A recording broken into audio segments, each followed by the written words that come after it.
All right, so welcome to the third and final official part of How Not to Die in a Chemistry Lab, where I am going to talk about explosives and a few other things.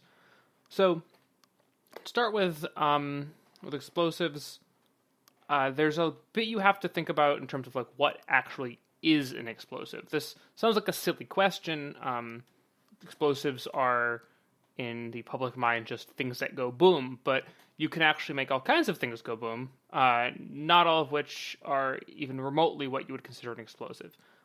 You can hear stories if you look back at historically at flour mills. The flour can explode in these giant fireballs and take out an entire flour mill, for example. And that's not really an explosive. That's just an explosion. And the distinction between this really depends on chemistry. But so, like I was saying earlier, with like you can have like these big formation of these big fireballs, which is something referred to as deflagration. So anything that reacts quickly enough to release a ton of energy in a hurry can deflagrate. So this is anything from flour, like I was talking about, to propane gas, to really anything that can combust rapidly. Detonation, on the other hand, is a little bit different. So detonation is the creation of essentially like the substance that can intrinsically create these massive shock waves that can travel through air, and that they are in turn actually harmful themselves. So there are two kinds of explosives: low explosives and high explosives. So I really want to be talking a little bit more on like the high explosive sides of things, because this is supposed to be a kind of absurd class. So I'm not going to talk about the stuff that's relatively boring. I'm going to talk about the stuff that's really, really powerful. Low explosives, the shock wave travels slower than the speed of sound in the substance itself. So this means that the actual like front of the explosion, so like an explosion propagates outward from a single point. Explosions don't happen all simultaneously. Nothing happens simultaneously. And the in a low explosive, that shock wave doesn't actually go faster than the speed of sound with an object, so it doesn't kind of create a sonic boom. But in a high explosive, the shock wave travels faster than the speed of sound inside the object explosion, so it creates this sonic boom, which in turn propagates into this really powerful shock wave. If you've ever watched Mythbusters, which has been off air for a little while now, but one of the things they would do when they were talking about explosions is they'd actually put out these pressure-sensitive like caps that when the shockwave hit them, they would like kind of crush. And what that would do is it would kind of tell you the lethal radius of an explosion. So what will kill you in an explosion, especially if you're dealing with high explosives, isn't necessarily the heat or like the actual like the shrapnel or anything. It's just the air expanding this like shockwave, and that will in turn do all sorts of horrible, horrible things to your body. And furthermore, explosives can be broken down to another set of categories, which is sort of like the explosive like order. So you have primary explosives, which are super, super sensitive. So this is more about like stability. So primary explosives are the sort of thing that like, you know, you can drop them a few feet and they'll go boom. And these are the things that kind of will start an explosion. Then you have secondary explosives. So these are less sensitive. So believe it or not, plastic explosives like RDX actually don't explode if you light them on fire. So there are stories of soldiers actually lighting plastic explosives on fire for heat to start a fire, and it won't explode. You need a primary explosive to set them off, so you need that initial shockwave to start this second reaction. And then you have even less sensitive than that tertiary explosives, so like ANFO, which is used a lot of times in commercial blasting operations. It requires a secondary to explode, so it's actually quite stable in that regard. So to talk about like explosives, especially ones that you'd encounter in a lab environment, are the first thing you could talk about are azides. So azides actually used to be used in airbags, like in very small quantities. They're fairly toxic, which is why I think that was phased out. But they're actually a primary explosive often, so they're actually very shock sensitive. The most common one is sodium azide. It's a little bit less explosive than the others, and it's actually used as a preservative because of its toxicity. You throw it in a very low concentration in a laboratory solution, it won't go bad, won't get stuff growing in it. In a biology lab, stuff will grow in anything unless you put, like, say, azide in it. And then even then, you might, I don't know, fungi are shocking. Uh, the other things about azides is that they're, like I said, they're toxic. So they work similarly to carbon monoxide, which prevents oxygen uptake by hemoglobin in your blood. And so they're poisonous. They're quite poisonous. And then it's in this section because it's actually a precursor to a lot of explosives. So lead azide, I think copper azide are very shock sensitive. So lead azide will detonate if you drop it just 6 inches. So like that's not a lot. That's a very, very short height. So most of the time you have to worry about that when you're handling things like metal azides or static electricity. Again, like I said, super, super sensitive. So you have that to worry about.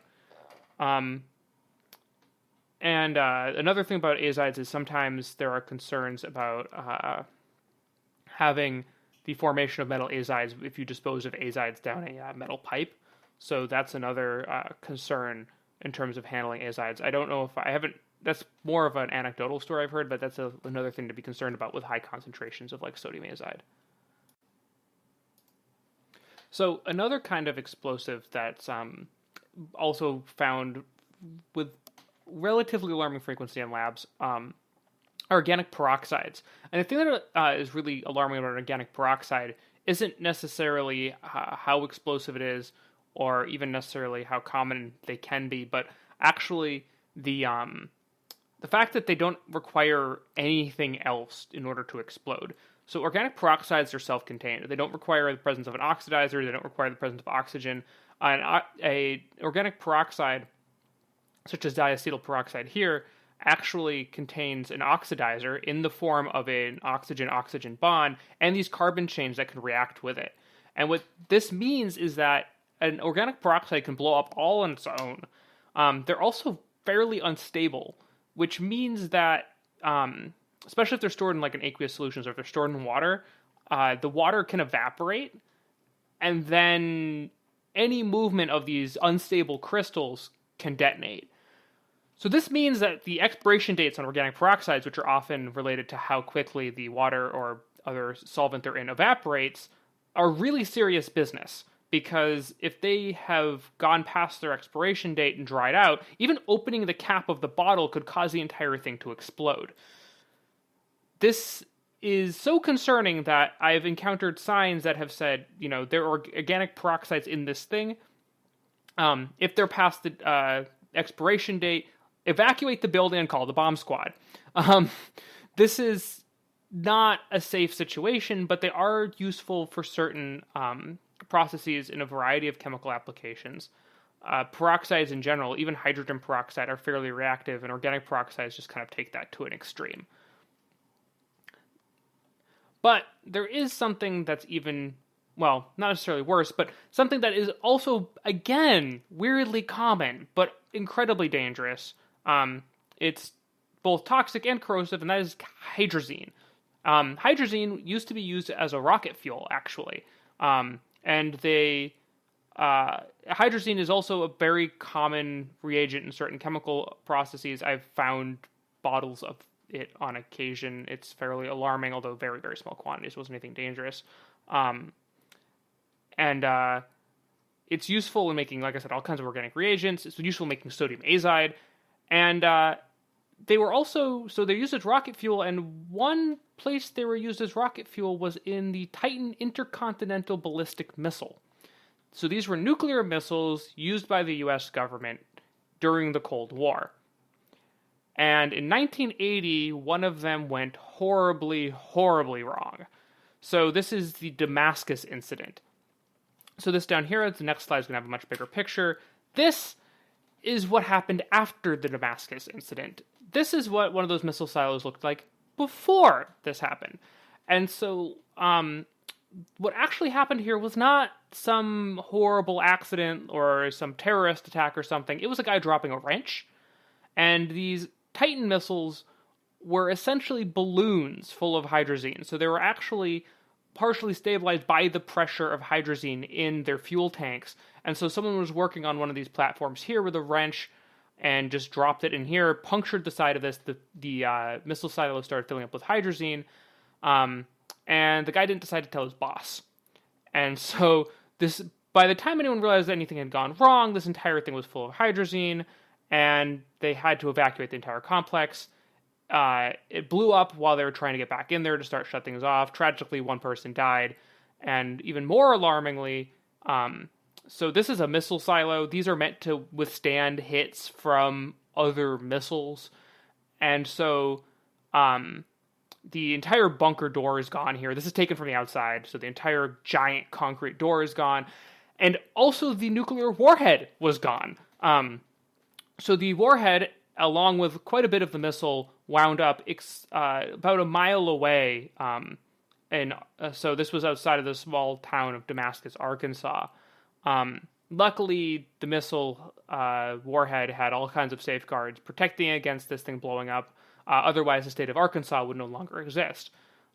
That was not always the case with nuclear weapons. In the early days of the U.S. nuclear program, the safety protocols were a little bit less safe. But that's not particularly here nor there. I'm actually going to post a link to a very well done podcast on the Damascus incident, where actually the guy who drops the wrench talks about it. So that's kind of a very, very strong illustration of what happens when you have a lot of hydrazine explode. So when things go very, very wrong.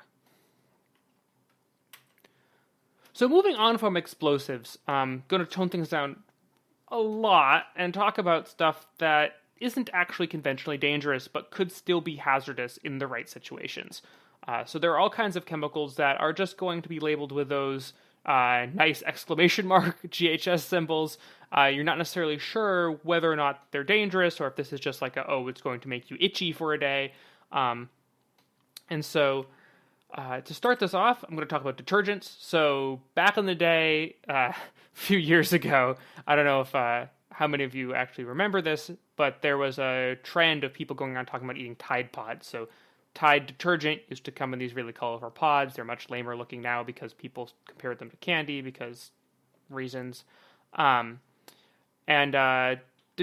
in general, so a Tide Pod is a concentrated container of detergent. Detergents in general, like I was saying with sodium hydroxide, the entire goal is to get everything around into solution. So water likes to play with these charged groups here. So you have a sulfate here, and then you have this long carbon chain, and then you'll have just this greasy end on it that can associate with grease. This is great when you're trying to, say, clean pots and pans. Not so great when you're trying to maintain mucous membranes. So if you get soap in your eyes, it hurts, and it hurts because it's damaging the mucus, in the whole system that's supposed to be keeping your eyes, in your eyes. And your cells are made out of these pretty much the same sorts of things, where you have some water-associated part, and then you have this greasy part to prevent ionic substances from getting out of your cells. So when you start messing with that layer, your cell membrane, you get all kinds of problems. So again, concentration is really, really important. So Tide Pods are concentrated. In the lab, you can get just pure concentrated detergent, commonly sodium dodecyl sulfate, or SDS, also known as sodium lauryl sulfate, I think, or at least that's a closely related chemical. These are things that are also found in food on occasion. They're used as foaming agents in toothpaste. And at those concentrations, they're not dangerous at all. It's really about having a ton of detergent around to really break up whatever they're in the presence of. Being in a large concentration of detergent would be a highly unpleasant experience. But just small amounts of it or low concentration detergents are things we encounter in our everyday lives. If you're watching this in spring 2020, you should really, really be washing your hands. And if you're not, you should really still be washing your hands. And the reason for this is that bacteria and viruses and all sorts of other things also don't like detergents. And when you're that small, it's much, much easier to mess you up. And one other chemical that's not something you're necessarily going to encounter in your daily life is something called dimethyl sulfoxide, and or DMSO. And what DMSO does is it allows stuff to go into solution. So just like SDS does, it's but in this case, it's used as a solvent. It's often used with experimental drug compounds, which is where the danger can come in. DMSO is actually something people, especially people undergoing chemotherapy, will use to like break up pockets of chemotherapeutic agents that happen to get stuck under their skin, which sounds horrible and apparently is really horrible. So you can actually buy this, but the concern about DMSO is it actually is very easy to get into your bloodstream. So it's the only chemical you can put your finger in and taste, which is what one of my managers said. That's not actually strictly true. You can do this with several things, none of which are a good idea. And anything dissolved in DMSO will go straight through your skin with it. So it's a great way to, say, deliver that strange experimental compound you don't know anything about that has to be in DMSO to stay in solution. If you spill that on you, well, that ends up in your blood. So, yeah, that's not a great idea. And apparently, if you put your finger in it and taste it, tastes like garlic. So, I don't know. You can also do this with garlic. So that's a much, much better idea. I've heard of people, like, taping garlic to themselves or something as a folk remedy, and you can taste it. Whatever. That's a much better idea than DMSO, because God knows what else is on your skin, for example. And so with that, that ends this presentation. I'm going to put links to the Damascus Incident podcast in both the video description and in my class page on the NEPTUN website. And if you want to learn more about poisons, I love the book, The Poisoner's Handbook. It's about a medical examiner in the 1920s who started off a lot of the early poisons investigation in the U.S. It also became a PBS series, which is available to purchase online places, and I've heard good things about it, although I haven't actually watched it myself. So thank you for tuning in, and perhaps a bit later I'm going to put in another video on some other subjects that are not related to chemistry, but for now, thanks for listening.